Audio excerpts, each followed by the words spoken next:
오늘 말씀의 제목은 순종과 축복입니다. 순종과 축복입니다.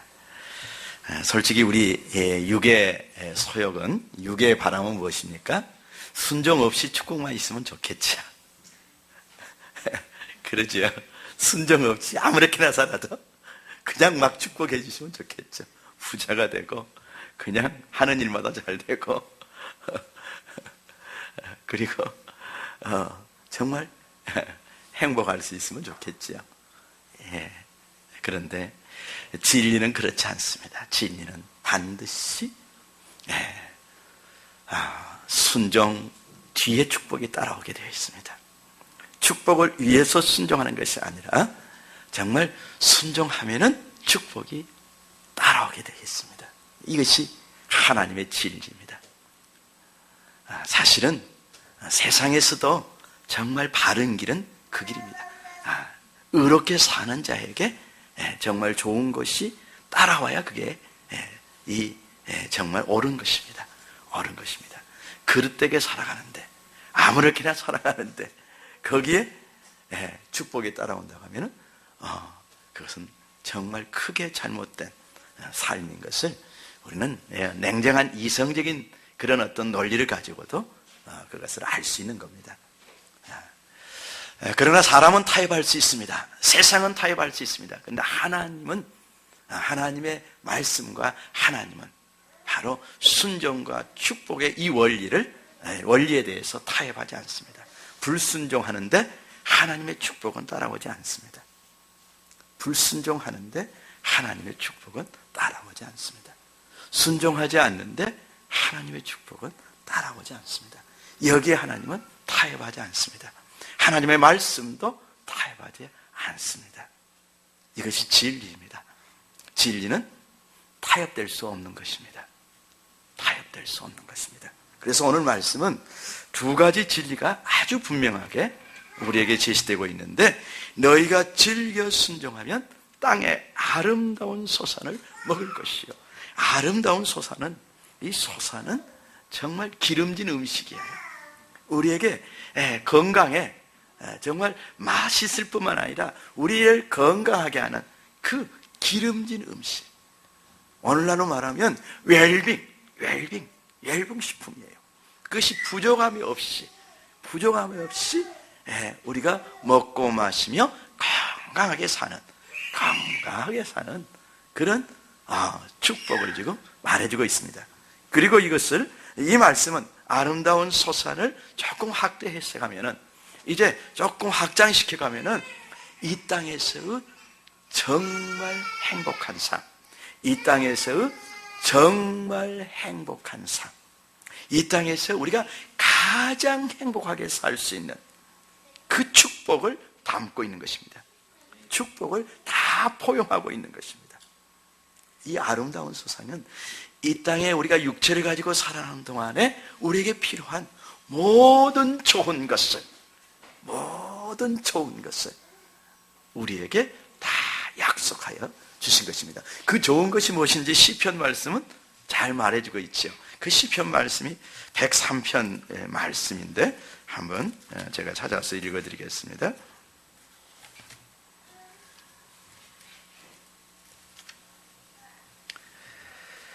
내 영혼아 여호와를 송축하라. 내 속에 있는 것들아 다 그의 거룩한 이름을 송축하라.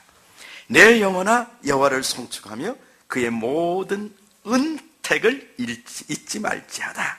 그가 네 모든 죄악을 사하시며, 우리의 심령에, 우리의 마음에 행복하려면 우리의 죄 문제가 해결되지 않고는 행복할 수 없습니다. 여러분들이 범죄 가운데 있고 그 범죄로 인하여 여러분의 양심에 또는 사람들의 눈앞에서 자꾸 그것이 정말 부끄러움이 되고 또 수치가 되고 두려움이 되고 불안이 되어 있는데 행복할 수 있는 사람이 있습니까? 저는 어렸을 때 아주 우리 어머님, 우리 아버님이 아버님 호주머니에서 몰래 돈을 훔쳐서 저축을 했어요. 내가 저축을 해가지고, 3억짜리는 막 나쁜 짓 하지는 않았어요. 저축을 했어요. 가서 그 저축 상이 크거든요. 저축을 했는데, 좋은 일을 했는데도 불구하고,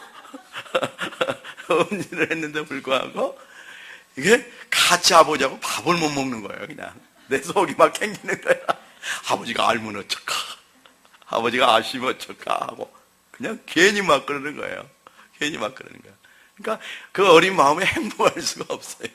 행복할 수가 없습니다. 네, 정말 하나님 앞에 나와서 회개했을 때야 제가 행복을 찾았습니다. 하나님 앞에 나와서 그것도 회개해야 됩니다.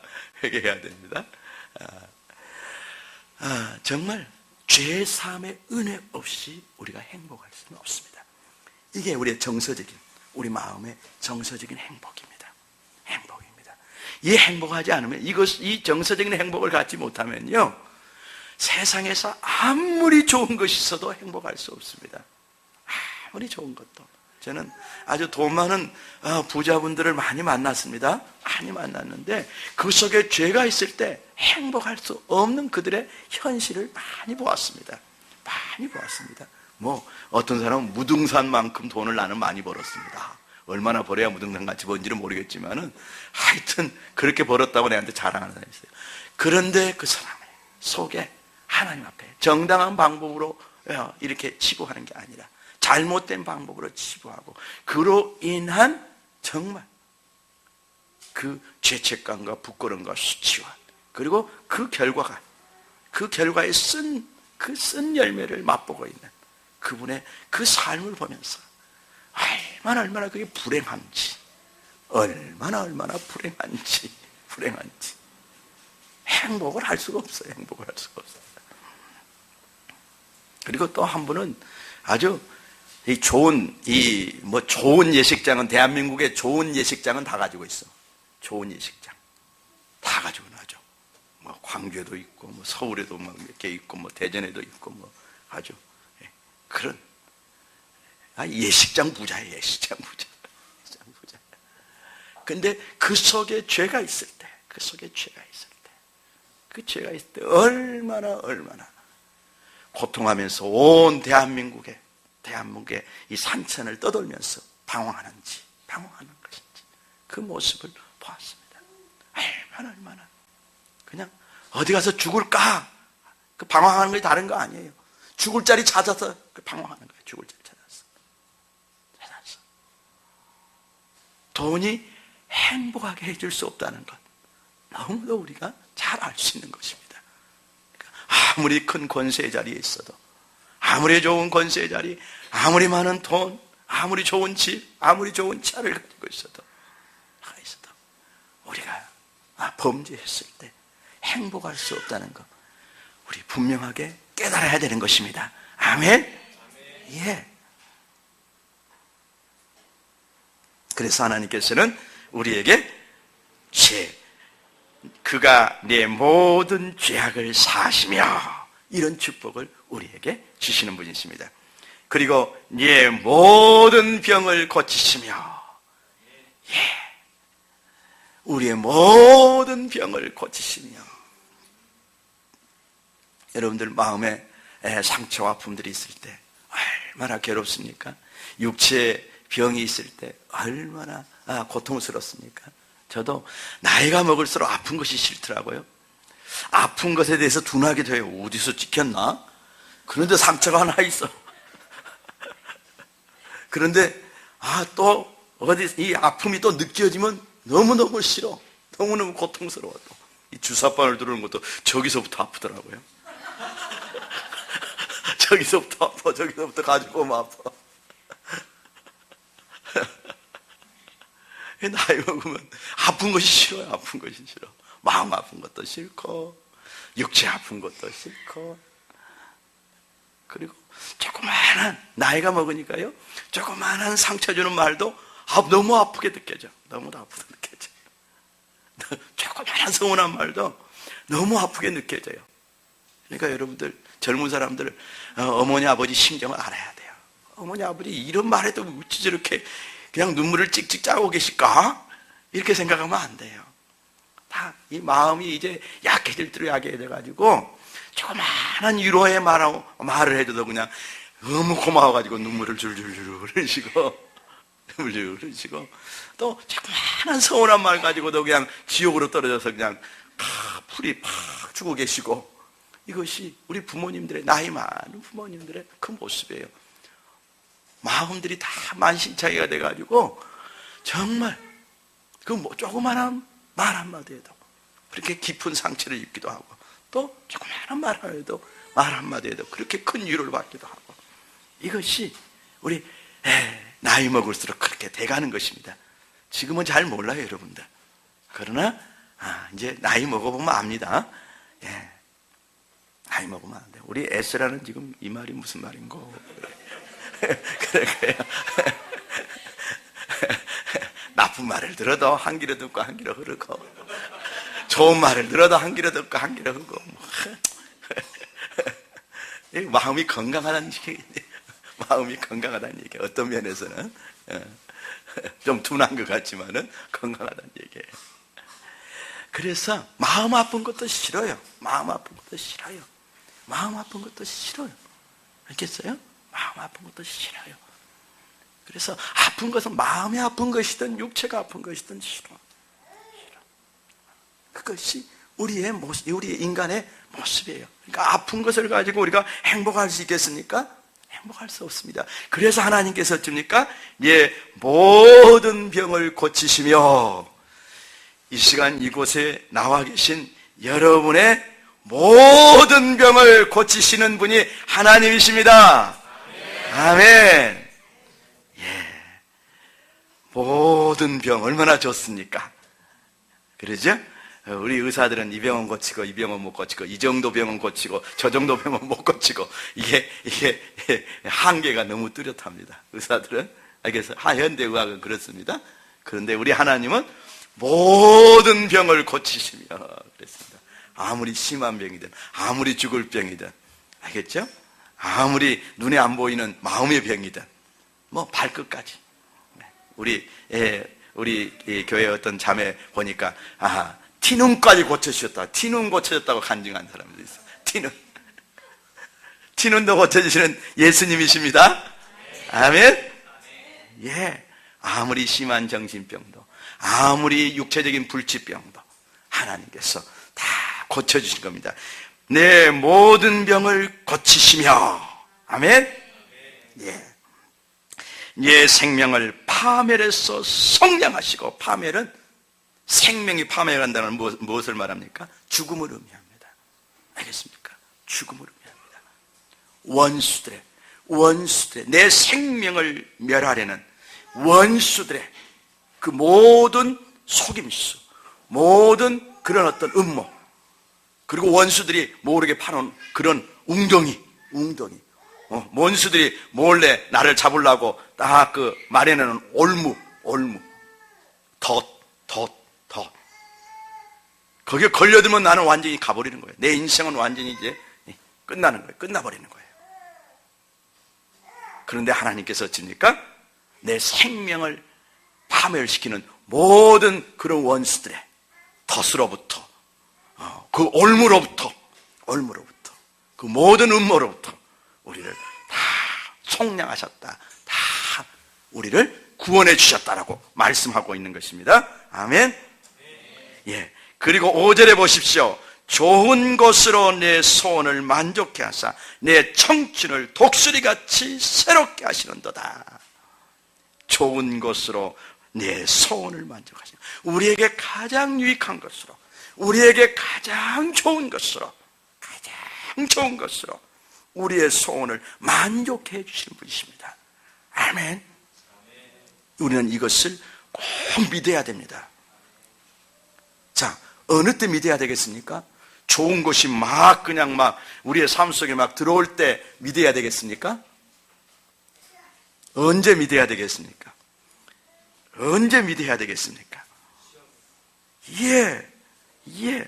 그 좋은 것이 없을 때, 좋은 것이 내 눈에 없을 때, 그때 좋은 것을 주시는, 좋은 것을 주셔서 만족해 하시는 하나님을 믿어야 되는 것입니다. 좋은 것이 있을 때는 그 뭐 믿음이라 할 것이 없습니다. 그냥 감사해야지. 그때는 감사해야지. 하나님부터 온 것이니까 감사해야지. 바로 믿음은 지금 좋은 것으로 만족할 수 없는 상황이 있을 때, 고난에 처해 있을 때, 고난에 처해 있는데 좋은 것이 없이 정말 삭막한 그런 사막 같은 내 인생길, 광야 같은 그 인생길, 그런 상황에서 좋은 것으로 만족해 하시는 하나님을 믿어드리는 것이 바로 믿음입니다. 아멘. 믿음은 그때 필요한 거예요. 눈에 좋은 것이 있을 때는 그건 믿음이 아니에요. 그때 눈에 보이는 것을 믿는 것은 믿음이 아니라고요. 그래서 믿음은 바라는 것들의 실상이라고 그랬지 않습니까? 우리가 좋은 것으로 만족기를 원할 때 그 좋은 것으로 만족해 하시는 하나님을 바라보고 그분의 하나님을 믿어드리는 것, 그리고 하나님부터 오는 그 좋은 것을 실상처럼 우리가 바라보는 것, 그리고 손에 쥔 것처럼 신앙 고백하는 것, 이것이 믿음입니다. 믿음입니다. 우리 교회의 부흥을 우리 한번 생각해 볼까요? 우리는 지금 부흥됐다라고 이렇게 생각할 수는 없습니다. 부흥됐다. 우리 일반적인 개념에서 부흥됐다. 그런데 우리가 지금 믿는 거예요. 여기 의자부터 시작해서 여기 끝 의자까지 그냥 쫙 차 있는 것을 우리가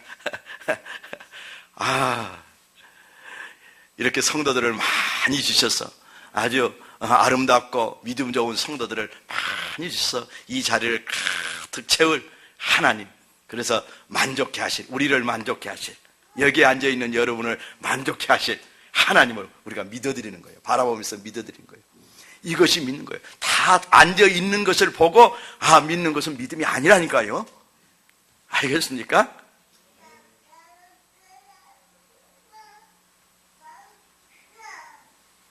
예, 좋은 것으로 내 소원을 만족해 하사 내 청춘을 독수리같이 새롭게 하시는도다. 아름다운 소산이 무엇인지 여러분들 아시겠습니까? 죄사함의 은혜. 알겠죠? 죄사함의, 그 다음에 병고침의 은혜.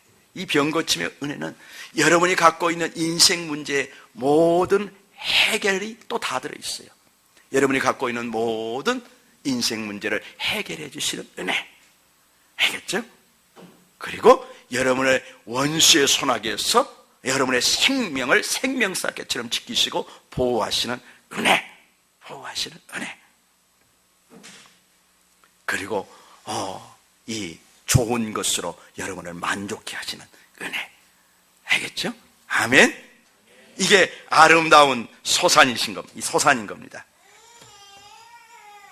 너희가 즐겨 순종하면 땅의 아름다운 소산을, 이와 같은 아름다운 소산을 먹을 것이요.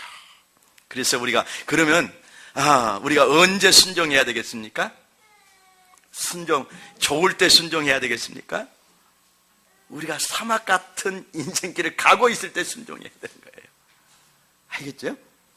내 마음이 좋은 것으로 채워졌을 때는 그 좋은 것 때문에 순종을 하기가 쉬울 수 있어요. 물론 어려울 수도 있습니다. 그것이 또 시험이 돼서 그냥 이제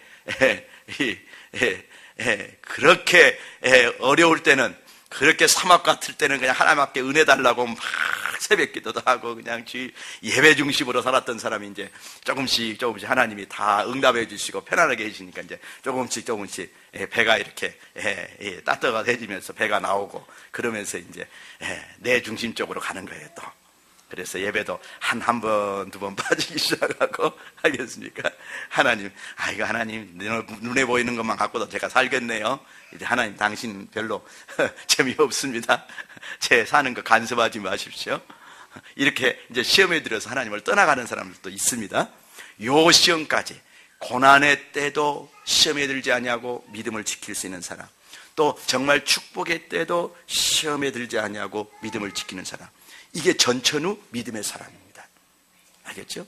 그래서 이런 우리나라 같이 또 서구적인 것 같이 이렇게 모든 것이 풍족한 삶 속에서도 정말 하나님 중심으로 살 수 있는 사람, 이런 사람, 또 저 북한 땅이나 중국 땅이나 그 지하교회에서 그 혹독한 핍박 속에서도 하나님 중심으로 살 수 있는 사람, 이런 두 가지 시험을 우리가 다 통과해야 돼요. 다 통과해야 돼요. 그런 사람이 진짜 성숙한 신앙인 거예요. 이 성숙한 신앙의 모델이 누구예요? 요셉이에요. 노예 생활 때도 감옥에서도 흔들리지 않고 하나님과 동행하는 삶을 살았잖아요. 또 어쩝니까? 애굽의 총리를 80년 동안이나 하면서도 하나님께 소망을, 하나님을 향한 소망, 가나안에 대한 믿음, 가나안에 대한 소망과 믿음, 영원한 하늘나라에 대한 소망을 절대 잃지 않았습니다. 알겠습니까? 이 요셉의 그 성숙한 신앙의 모습입니다.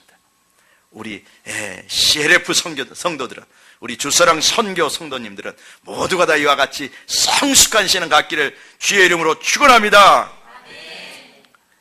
그러나 일반적으로는 막 즐거운 것이 생기고, 알겠죠? 즐거운 일이 생기고 좋으면 순종하기가 잘 순종할 수 있어요. 알겠습니까? 그러나 진짜 순종은 순종하기 힘들 때 순종하는 거예요. 무슨 말 알겠습니까? 진짜 믿을 수 없을 때, 환경이 믿을만 안 할 때 믿는 것이 진짜 믿음이고, 또 순종할 수 없을 때 진짜 순종하는 것이, 이게 진짜 순종이라고요. 우리가 그것을, 이런 역설적인 것을 우리가 깊이 깨달아야 되는 것입니다. 그래서 너희가 즐겨 순종하면 땅의 아름다운 소산을 먹을 것이요. 또 이게 첫 번째 진리입니다. 두 번째 진리는 무엇입니까? 너희가 거절하여 배반하면 하나님의 명령을, 하나님의 이 초청을 거절하여, 하나님이 지금 18절에서 초청했습니다. 이스라엘 백성들아, 나에게 나오라. 하나님께서 지금 이제 이 2절부터 시작해서 17절까지 그 이스라엘의 죄악을 전부 지적을 합니다. 선지자를 통해서 이렇게 전부 적나라하게 드러냅니다. 너희들이 어디서 어떻게 잘못됐는가 하는 것을, 그리고 너희들을 향한 내 마음이 얼마나 슬프고 답답하고 괴로운지, 그것을 다 얘기를 하십니다. 그런데 그 얘기 끝에 18절은 뭐예요? 오라, 우리가 서로 변론하자. 너희의 죄가 주홍 같을지라도 눈과 같이 희어질 것이요 진홍같이 붉을지라도 양털같이 희어되리라. 다시 하나님과 이스라엘 사이에 정말 사랑과 신뢰의 관계 속으로 하나님께서 초청하신 거예요. 그런데 이 초청을 거절하여 배반하면 칼에 삼켜지리라. 이거 진리예요. 사랑하는 여러분, 하나님의 성품은 은혜와 진리가 항상 같이 있는 겁니다. 알겠습니까? 하나님, 배반 좀 해도 칼에 너무 삼키지 않도록 좀 해주시면 얼마나 좋아요. 그러죠? 근데 이게 인간적인 사랑인가요?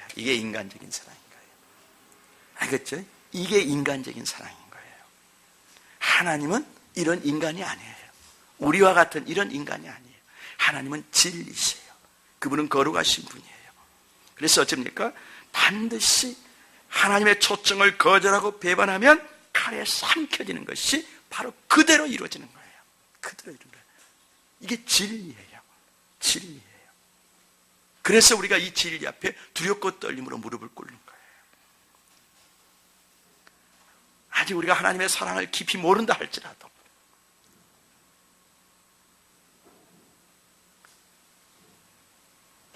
하나님에 대해서 깊이 모른다 할지라도, 이 하나님의 말씀이 진리라는 것을 알 때 우리가 두렵고 떨림으로 이 진리, 말씀 앞에 두렵고 떨림으로 쓸 수 있는 거. 칼에 삼켜지라고 하나님께서 경고하셨지. 뜨거라 하는 거예요. 뜨거라. 그런데 오늘날 우리 인간들의 모습은 어떻습니까? 뜨거라를 못합니다. 당해보고사, 그때다 이제. 당해보고사, 실패하고사, 완전히 그냥 이제 다 망가지고사. 그리고 나서 뜨거를 배우는 거예요. 저를 보니까 그러더라고요. 여러분들 말고 저를 보고 내가 보니까, 제가 이 교만이, 하여튼 하늘을 찌르는 교만이 항상 제 안에 있을 때 하나님께서 칼에 삼켜지게 하셨어요. 칼에 삼켜지게. 제가 2번 삼켜졌는데, 2번 삼켜지고 나니까 이제는 뜨거가 돼요. 뜨거가 돼. 이제는 죽어도 그 자리로 안 가게. 그 자리로 안 가요. 교만한 죄로 제가 안 가요. 죽어도 안 가요. 내가 10,000만 금을 준다 할지라도 뜨거워요. 이제 10,000만 금을 준다 할지라도. 아주 대골 같은 집을 준다 하고 뭐 이 지구를 다 준다 할지라도 마귀가 유혹하는 그 죄의 길이라면 뜨거워요. 뜨거. 나는 그거 싫다.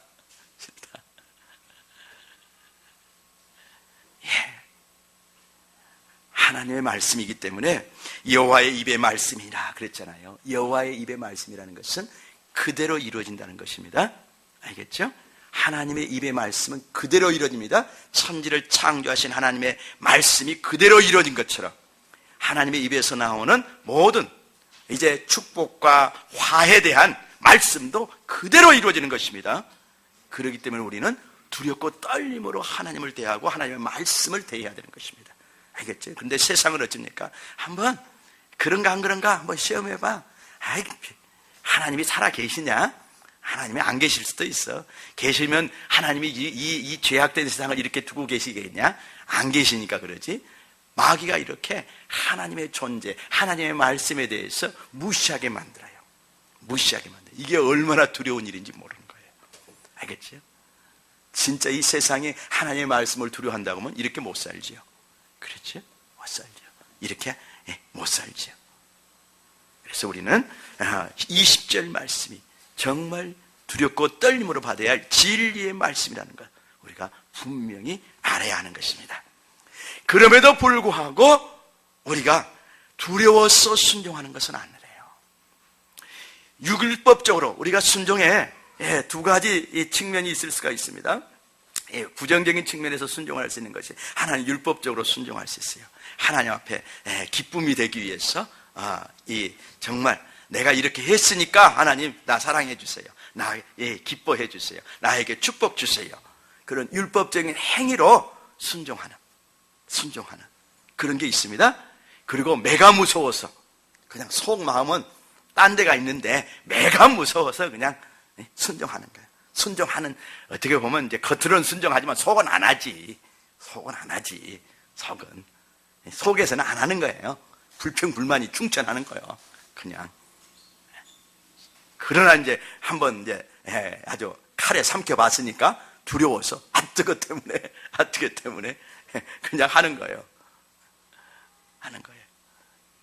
이런 순종이 있을 수가 있습니다. 그런데 이런 순종은 이 12절에 나와 있는 너희가 즐겨 순종하면, 기꺼이 기쁨으로 순종하는 그 의미하고는 거리가 멉니다. 알겠죠? 그러면 우리가 어떻게 즐겨 순종할 수 있는가? 어떻게 우리가 즐겨 순종할 수 있는가?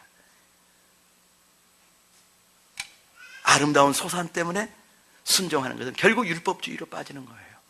그 율법주의로 빠진, 율법의 행위로 빠진 그 하나님을 사랑하는 것이, 하나님을 믿고 의지하는 것이 율법적으로 빠진 사례가 바로 지금 이사야 1장에 나와 있는 이스라엘 백성들의 죄인 거예요. 10절 말씀해 보십시오. 너희 소돔의 간원들아 여호와의 말씀을 들을지어다. 너희 고모라의 백성들아 우리 하나님의 법에 귀를 기울일지어다. 여호와께서 말씀하시되 너희의 무수한 재물이 내게 무엇이 유익하뇨? 나는 순양의 번제와 살진 짐승의 기름에 배불렀고 나는 숫송아지나 어린 양이나 순염소의 피를 기뻐하지 아니하노라. 너희가 내 앞에 보이러 오니 그 행위를 보이가, 종교적인 그 행위를 하나님 앞에 보이기 위해서 온다는 얘기예요. 율법적인 행위를 내가 이렇게 와서 당신 앞에 예배를 드렸습니다. 제사를 드렸습니다. 내가 얼마나 의롭습니까? 하고 이렇게 내가 의롭다. 당신이 명령하는 그 제사를 내가 이렇게 드렸어. 그러므로 내가 의롭소. 이런 마음으로 지금 성전에 나오는 것을 말하는 겁니다. 내가 보이려, 내 앞에 보이러 오니. 이것을 누가 너에게 요구하였느냐? 내 마당만 밟을 뿐이로다. 마당만. 진짜 하나님을 만나고 가는, 하나님을 사랑하고 하나님을 진짜 은혜를 받고 하나님을 진짜 그 얼굴을 대면하고 임재를 경험하고 그분의 음성을 듣고 그분의 기름 부으심을 붓고, 정말 그렇게 가는 것이 아니라 형식적으로 그냥 아버지 나 여기 왔습니다, 하나님 나 왔다 갑니다. 우리가 너무 잘 알 수 있어요. 여러분들이 뭐 시댁에 갈 때 또는 어디 뭐 친정에 갈 때 그냥 얼굴만 딱 보이고 오는 거 그 있잖아요. 마음속에는 그냥 다 딴 데가 다 빼앗기고 그냥 욕 안 먹기 위해서, 그냥 욕 안 먹기 위해서, 왔다 갔다 하는 소리 듣기 위해서 그냥 그런 거 있잖아요. 그런 거 있잖아요. 하나님 앞에 그런다는 얘기예요. 하나님 앞에 그런다는 얘기예요. 사람은 속지만은 하나님은 속지 않으시잖아요. 하나님은 속지 않으시잖아요. 헛된 재물을 다시 가져오라. 그런 재물, 그런 행위로 가지고 오는 재물은 내한테 가져오지 말라. 분향은 하나님 앞에 향을 피워드리는 것, 그 분향도 내가 가증히 여긴다. 월삭과 안식일과 대로 모이는 것, 하나님 앞에 정말 하나님을 위해서 모이는 것처럼 그냥 그 월삭에 모이고 안식일에 모이고 대로 또 모이고 하는 것, 이런 거 모인 것, 이런 것도 내가 역겹다. 성애와 아울러 악을 행하는 것을 내가 견디지 못하겠노라. 내 마음이 너의 월삭과 정한 절기를 싫어하나니 그것이 내게 무거운 짐이라. 내가 지기에 곤비하니라. 그런 자기 백성들, 하나님 백성들의 그 외식적인 모습에 하나님의 마음이, 그걸 감당하려고 하시는 하나님의 마음이 이제 지쳐서, 더 이상 지쳐서 감당이 안 되신다는 얘기예요. 더 이상 지쳐서 감당이 안 되신다는 얘기예요. 그것이 너무 무거운 짐이라고 말씀하고 있는 거예요. 너희가 손을 펼 때 내가 내 눈을 너희에게서 가리고 너희가 많이 기도할지라도 내가 듣지 아니하리니 이는 너희 손에 피가 가득함이라.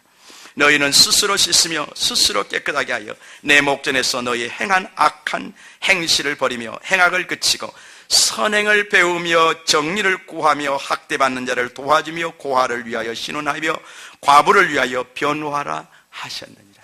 하나님의 사랑과 공의는 다 버려버리고, 알겠습니까? 다 버려버리고, 그리고 이렇게 형식적인 제사만, 성전에 나와서 형식적인 예배만 이렇게 드리는 거예요.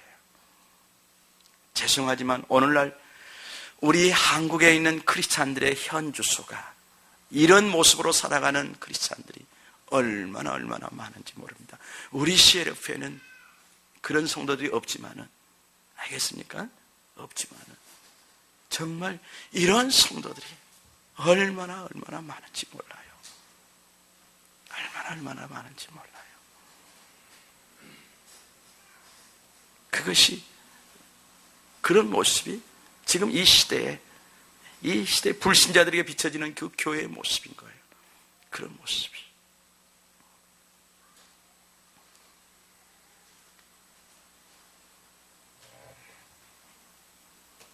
이게 율법주의로 빠질 때,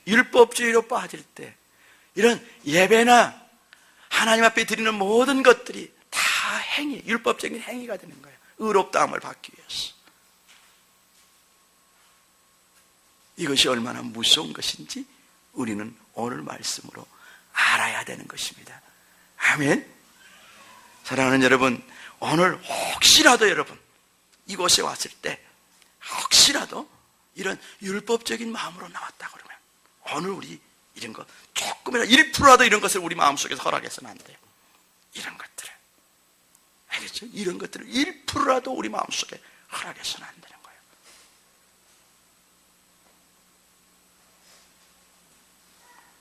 그럼 우리가 이런 율법주의를 어떻게 피할 수 있습니까? 그리고 이렇게 죄악되어 가는 것을 어떻게 피할 수 있습니까? 어떻게 피할 수 있습니까? 18절 말씀을 보십시다. 여호와께서 말씀하시되 올해 우리가 서로 변론하자. 너희의 죄가 주홍같이 같을지라도 눈과 같이 희어질 것이요 진홍같이 붉을지라도 양털같이 희게 되리라.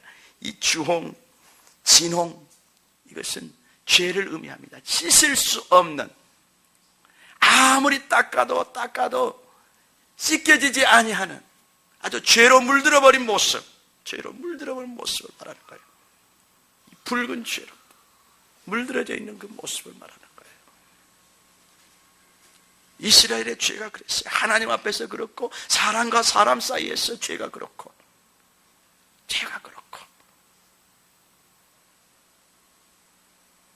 이렇게. 그런데도 오라 우리가 서로 변론하다, 시시비비를 좀 가려보자, 이렇게 지금 말씀하시고 있는데, 이 시시비비는 우리의 잘못을 지적하신다는 것이 아니라 정말 나와서 너희들의 있는 모습 그대로 나와서 나와 좀 대화를 나눠보자. 그럼 내가 용서하지 못할 죄가 어디에 있겠느냐, 이 말씀이에요. 용서하지 못할 죄가 어디에 있겠느냐, 내 자녀들아. 지금 얼마나 하나님께서 정말 그 이스라엘의 죄악을 보는 하나님의 마음이 얼마나 괴롭습니까? 그런데도 어쩝니까? 그런데도 이스라엘 백성들이 그 죄악된 모습을 가지고 그대로 은혜를 사모하면서 당신에게 나올 때 사하지 못할 죄가 없다고 지금 말씀하고 있는 거예요. 정말 깨끗하게 하지 못할 죄가 없다고 말씀하고 있는 거예요. 양털같이 희게 하지 못할 죄, 흰눈같이 희게 하지 못할 죄가 없다고 말씀하고 있는 거예요. 그러므로 나에게 나와라, 지금 말씀하고 있는 거예요. 우리가 율법주의를 극복할 수 있는 게 어디 있습니까? 바로 이 사랑이, 하나님의 이 18절에 말씀하신 이 사랑이 바로 십자가의 사랑입니다. 우리 예수님 십자가에 못 박혀 있는 이 사랑입니다. 사랑하는 여러분, 우리가 이 십자가로 나가는 거예요. 이 십자가로 나가는 거예요. 거기서 아들을 주신 아버지의 사랑을 만나는 거예요. 아들을 주신 아버지의 사랑을 만나는 거예요. 우리를 위해서 생명을 주신 그 주님의 사랑을 만나는 거예요. 아들을 아니하고 아끼지 아니하고 내어주신 아버지의 사랑, 당신의 생명을 아끼지 아니하고 내어주신 주님의 사랑, 그 사랑을 우리가 거기서 만나는 것입니다. 그리고 내 죄 때문에 흘리신 그 보혈을 우리가 영접하는 것입니다. 그때 우리를 용서하신 아버지의 사랑, 그 주님의 사랑이 우리의 가슴을 다 철철 흘러넘쳤어. 죄사함의 은혜와 그 기쁨과 그 평강이 아주 강같이 흐르는 것이에요. 강같이 흐르는 것이, 강같은 십자가의 사랑, 강같은 십자가의 사랑. 그 사랑이 우리의 가슴을 적시고, 우리를 하나님을 사랑하게 만드는 것입니다. 하나님을 사랑하게 만드는 것입니다. 아버지를 사랑하게 만드는 것입니다. 주님을 사랑하게 만드는 것입니다. 사랑하게 만드는 것입니다. 아버지를 향한 사랑, 주님을 향한 이 사랑이 즐겨 순종하게 만드는 거예요. 아름다운 소산 때문에 형식적인 제사를 드리고 예배를 드리는 것이 아니라, 아름다운 소산은 따라오는 것이고 정말 아버지를 향한 사랑 때문에, 주님을 향한 사랑 때문에, 그분을 기쁘게 해드리기 때문에, 기쁘게 해드리고 싶기 때문에 정말 우리가 즐겨 순종하게 되는 거예요.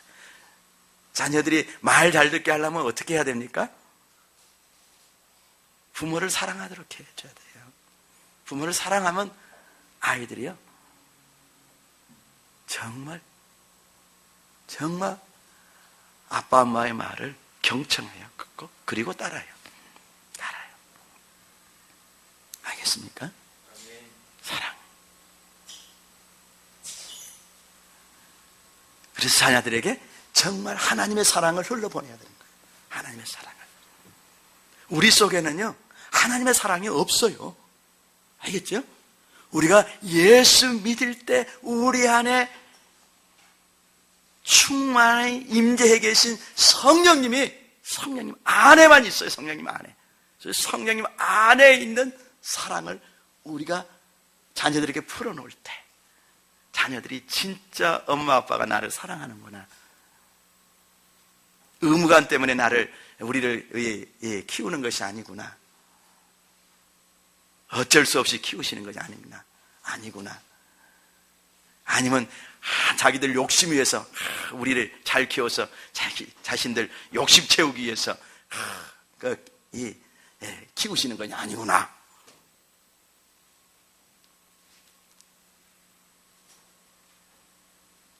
엄마 아빠를 위해서 나를 사랑하는 것이 아니고 나를 진짜로 사랑하시는구나.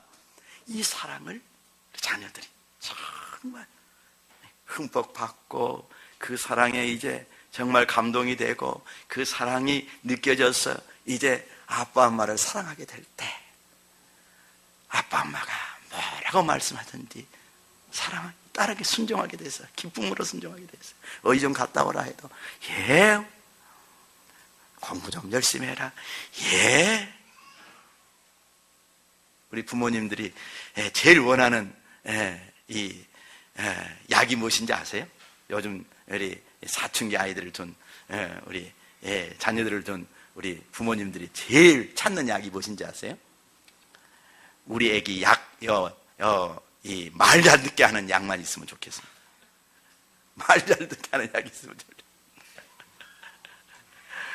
그것을 제일 원해요. 제일 원해. 얼마나 속이 상한지. 말 안 듣는 놈들 때문에.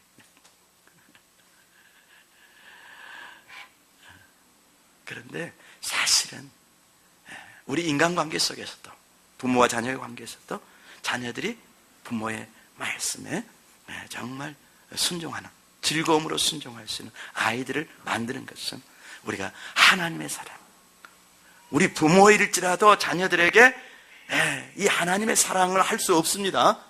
우리가 그거 알아야 돼요. 아직도 못 깨달은 분 계시면 이 시간에 깨닫기 바랍니다. 내 속에는 진짜 내 아이를 있는 그대로, 내 아이의 그 존재 그대로 사랑할 수 있는 그 누가복음 15장에 나와 있는 그 아버지, 탕자를 받아주신 그 아버지의 사랑이 우리에게는 없다는 걸 알아야 돼요. 우리에게는 없다는 걸 알아야 돼요. 그 사랑을 흘려보낼 수 없습니다. 흘려보낼 수 없습니다. 간증을 하나 하고 싶은데 시간이 너무 많이 됐네요. 어렸을 때 아버지한테 받고 싶은 사랑을 못 받은 한 분이 있었습니다. 한 여자분이 계셨어요.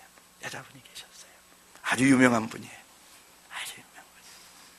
아버지가 그냥 딸이 아버지의 사랑을 받고 싶어 품에 안기고 싶어서 왔는데 글만 쓰는데 정신이 없어. 막 신문사에서 원고를 마감해서 보내주라 하는데 그냥 그 정신이 없는 거예요. 근데 딸은 와서 그냥 막 귀찮게 하는 거예요. 그러니까 엄마한테 그냥 엄마를 그냥 엄마를 크게 부르면서 이 자식 좀 데리고 가! 이런 거예요. 거절된 상처, 아버지로부터 거절받은 상처가 있는 거예요. 아버지의 사랑을 갈망하는 그 사랑이 채워지지 않으니까 그냥 이제 부모의 뜻을 떠나서 그냥 연애하다가 그냥 또 그 남자에게 빠져. 남자에게 빠지는 것도 무엇입니까? 그 아버지로부터 오는 사랑이 그 남자가 줄 수 있을까 하고 지금 거기에 빠진 거예요. 근데 살아보니까 몇 달을 살아보니까 아니라는 거 알아. 아니라는 거 알아. 근데 거기서 자식은 태어났어요.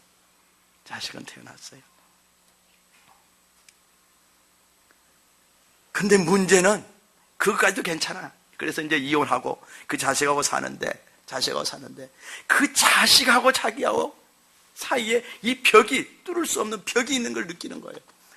아무리 사랑하려고 해도 사랑이 들어가지도 않고 아무리 안아주고 좋은 말 해주고 해도 안 되는 거예요. 이 마음의 벽이 따가 있는 거예요. 그러니까 이것 때문에 미치고 환장하는 거예요. 그래서 새벽 기도하고, 그래서 예수 만났으니까 그것도 합력에서 선을 이룬 것이지만, 예수 만났으니까 이렇게 몸부림치는 가운데서 하나님께서 깨닫게 해주신 것이 있었어요. 그 여인에게 깨닫게 해주는 것이 있었어요. 나의 사랑을 너의 자녀에게 흘러보내라. 나의 사랑을. 너에게는 그 사랑이 없다. 너는 너의 중심적인 사랑밖에 할 수가 없다. 너는 너의 중심적인, 아무리 엄이 있지만 나는 너 중심적인 사랑을 하는 수밖에 없다. 그것으로 너희 아이하고 있는 그 벽이 뚫리지 않는다.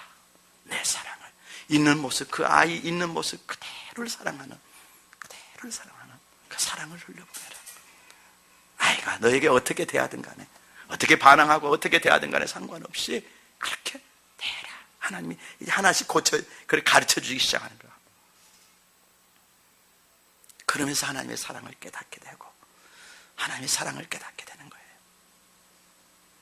그리고 그 흘려보낼 수 있는 사랑이 바로 성령 충만 받는 것을 깨닫고 이제 성령 충만을 구하게 하는 거예요. 엘리야의 영이 오지 않으면 그 자신에게서 멀어진 그 아이의 마음을 돌이킬 수 없다는 거. 그 아이에게 가까이 가고자 하지만은 가까이 갈 수 없는 자신의 마음을 엘리야의 영이 와야만이 그게 흘러갈 수 있다는 거. 이 엘리야의 영이 있은 성령님의 도우심이 없이는 안 된다는 거. 그래서 거기서 깨닫게 되는 거예요.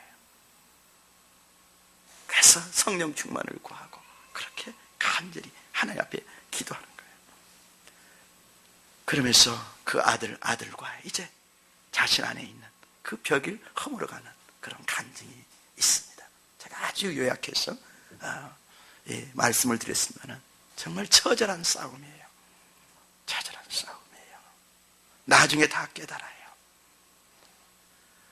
사실은 어린 시절에 아버지로부터 그 아버지한테 갈망했던 그 사랑도 아버지로부터 올 수 없는 거죠. 사실은 하나님 아버지만이 줄 수 있는 사랑이죠. 그렇죠. 나중에 다 그걸 깨닫는 거예요. 그래서 그 사랑이 채워지지 않으니까 그렇게 부모님 가슴에 못 박고 어그러진 길을 가면서 그렇게 고생하고 그렇게 만신창이 된 인생을 사는 거예요.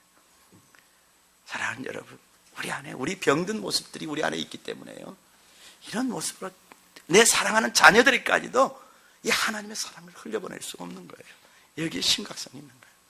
그렇기 때문에 우리 안에, 내 안에 정말 이런 현실을 인정하는 것부터 시작하는 거예요. 우리가 인정하는 것부터. 아무리 자식이지만 자식에게 하나님의 사랑을 흘려보낼 수 있는 사랑이 내 안에 없구나. 내 병든 모습이구나. 그래서 우리가 우리의 마음에 이런 병든 부분이 고침받는 것이 그렇게 중요한 거예요. 상한 마음을 고치는 것이 그렇게 중요한 거예요. 여러분들이.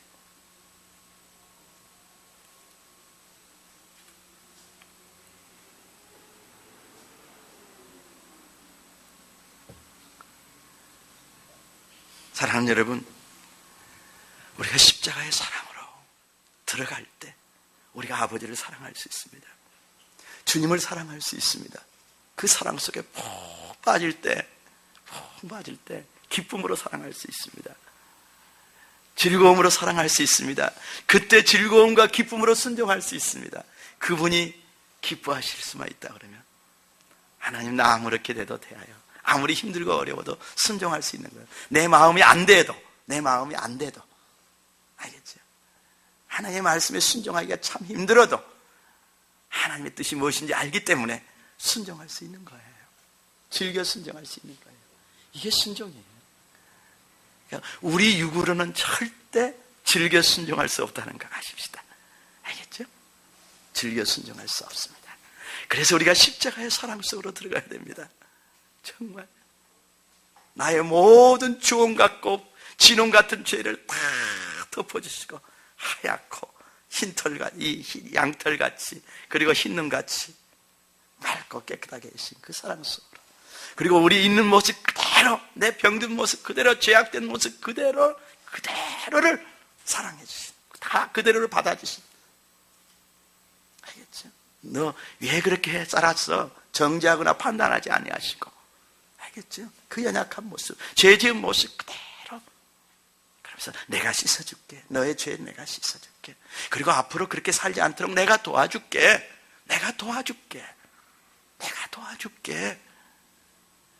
이것이 하나님의 사랑이에요. 우리 아버지의 사랑이고 주님의 사랑이고 성령님의 사랑이에요. 이것이 사랑이에요. 우리가 이 사랑 속으로 들어갈 때 아버지 하나님을 사랑할 수 있고 바로 주님을 사랑할 수 있습니다. 그리고 즐겨 순종할 수 있습니다. 그리고 아름다운 소산을 우리가 먹게 되는 것입니다. 우리의 순종은 두려워서도 순종하는 것입니다. 물론 그래서라도 죄를 피할 수 있어야 됩니다. 정말 거절하여 배반하면 칼에 삼켜지라는 이 말씀 앞에, 이 엄미하신 말씀 앞에 두렵고 떨림 때문에 순종할 수도 있어야 됩니다. 그러나 그것보다 정말 아버지의 사랑 앞으로 그 가슴으로 들어가서 그 아버지의 가슴에 있는 사랑, 아버지의 가슴에 있는 독생자를 주신 그 사랑에 흠뻑 젖었어. 우리가 아버지를 사랑하고 주님을 사랑하고 그러므로 즐겨 순종할 때 얼마나 주님과 우리가 행복한 관계에 있을까요? 아버지와 우리가 얼마나 행복한 관계에 있을까요? 그럴 때 아름다운 소산을 먹게 되는 것입니다. 저는 이곳에 참석하신 한 성도님 중에서 정말 순종을 정말 어떻게 그렇게 순종하실 수 있을까? 우리 주은이 할머님, 우리가 새벽 40일 특세 끝나고 수요 예배 때 치유를 위해서 기도했습니다. 나만 장군이 요단강가에 7번 몸 담근 것을 말씀을 붙들고 기도했습니다. 7번 순종하는데 아무런 변화가 안 일어났습니다. 그래서 제가 3번을 우리 주은이 할머니께 더 부탁해 3번만 더 순종해 봅시다. 그래서 저 2층 화장실을 4층 화장실을 이곳 10번을 왔다 갔다 하셨습니다. 주은이 할머님, 그 순종을 하나님께서 보셨습니다. 보셨습니다. 하나님은 그 순종을 보셨습니다. 우리 주은이 할머니의 순종을. 즐겨 순종하면 아름다운 소산을 먹을 것이야. 아멘. 예, 정말 아름다운 건강을 하나님께서 하나님이 선물해 주신 건강을 누리실 것을 믿습니다. 우리가 이런 순종의 세계로 우리 다 같이 나갈 수 있기를 주의 이름으로 축원합니다. 아멘. 예, 우리 19절 말씀 읽고 마치겠습니다.